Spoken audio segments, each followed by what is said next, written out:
प्रिय मित्रों, जय श्री कृष्ण। मैं हूं आचार्य डॉक्टर विष्णु कुमार मिश्रा।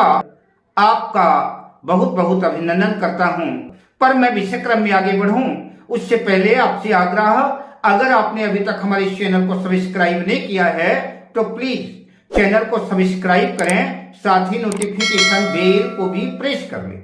अगर आप अपनी या अपनों की जन्म कुंडली का बृहद प्रेडिक्शन कराना चाहते हैं, विश्लेषण कराना चाहते हैं या किसी भी किस्म का ज्योतिषी परामर्श चाहते हैं तो आप स्क्रीन पर फ्लैश हो रहे नंबरों पर हमसे संपर्क कर सकते हैं। मैं अक्सर कहा करता हूं, कार्य क्षेत्र कोई भी हो, किसी भी क्षेत्र में सफलता प्राप्त करने के लिए जन्म कुंडली का यह लग्न भाव और लग्नेश, जन्म कुंडली में लग्न का स्वामी लग्नेश का मजबूत होना आवश्यक है।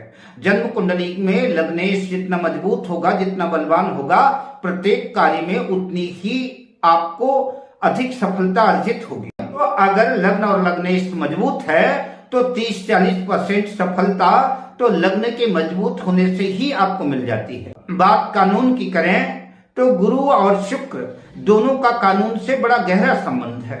दोनों ग्रह ज्ञान के अधिष्ठाता हैं, दोनों ग्रह सलाह परामर्श देने वाले हैं, ज्ञान देने वाले हैं। इसलिए गुरु और शुक्र विधि के कानून के विशेषज्ञ हैं। जन्म कुंडली में बुध बुद्धि का कारक है, बुध तर्क का कारक है, बुध वाणी का कारक है। आप देखेंगे अधिकांशतः अधिवक्ता जो है मिथुन लग्न या कन्या लग्न के ही मिलेंगे। मंगल तेज, ओज, पराक्रम का ग्रह है।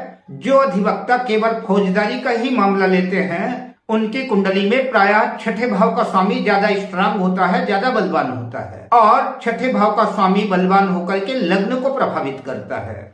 जो लोग फौजदारी का मामला लेते हैं ऐसे वकीलों को देखेंगे तो उनका मंगल ज्यादा सशक्त और बलवान होता है।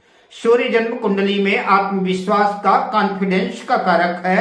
अगर जन्म कुंडली में सूर्य मजबूत है, अपनी उच्च राशि मेष राशि या सिंह राशि में है, तो आप अपनी बात को पूरे आत्मविश्वास के साथ, पूरे कॉन्फिडेंस के साथ, सशक्त तरीके से आप सामने वाले की आंखों में आंखें डाल करके बेझिझक बात करेंगे। जो अधिवक्ता, जो न्यायाधीश, जो जज सूर्य से प्रभावित हैं, सूर्य उनकी कुंडली में मजबूत है, वो दौलत शोहरत सब कुछ अर्जित करते हैं। उनके जीवन में किसी चीज का अभाव नहीं खटकता।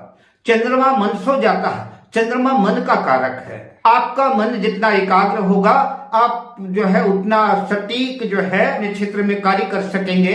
नवग्रहों में शनिदेव को न्यायाधीश का दर्जा प्राप्त है। कोर्ट कचहरी के क्षेत्र में शनि की भी महत्वपूर्ण भूमिका है।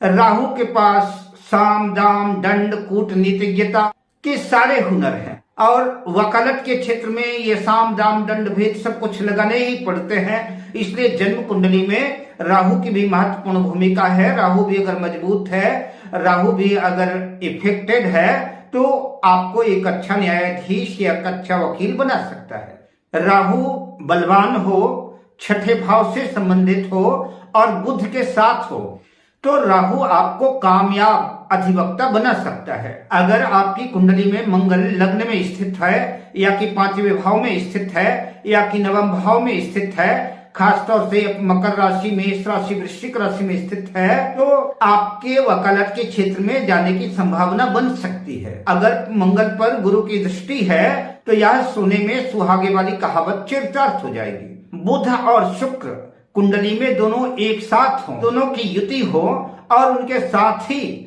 कोई उच्च का ग्रह भी उस भाव में स्थित हो तो ऐसा जातक ख्याति लब्ध अधिवक्ता बनता है। दूर दूर तक उसकी कीर्ति यश फैलता है, वह सूर्य के समान प्रकाशित होता है। बात कोर्ट कचहरी की हो और उसमें शनि की भूमिका न हो, ऐसा संभव ही नहीं है। अतः एक सफल अधिवक्ता या सफल न्यायाधीश, सफल जज की कुंडली में शनि का बलवान होना, स्ट्रांग होना आवश्यक है।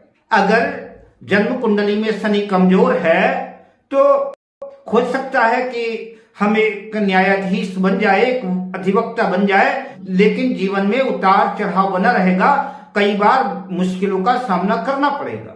ऐसे लोगों को किसी योग्य विद्वान, योग्य ज्योतिषी को अपनी कुंडली दिखा करके शनि से संबंधित उपाय करने चाहिए। यदि जन्म कुंडली में 10वें भाव में सूर्य, मंगल, गुरु और शनि की युति हो या इन ग्रहों का किसी भी तरह से दशम भाव से संबंध बनता हो तो ऐसा जातक सफल न्यायाधीश बनता है। अब मैं आपसे लेता हूं विदा, शुभकामनाओं के साथ। जय श्री कृष्ण।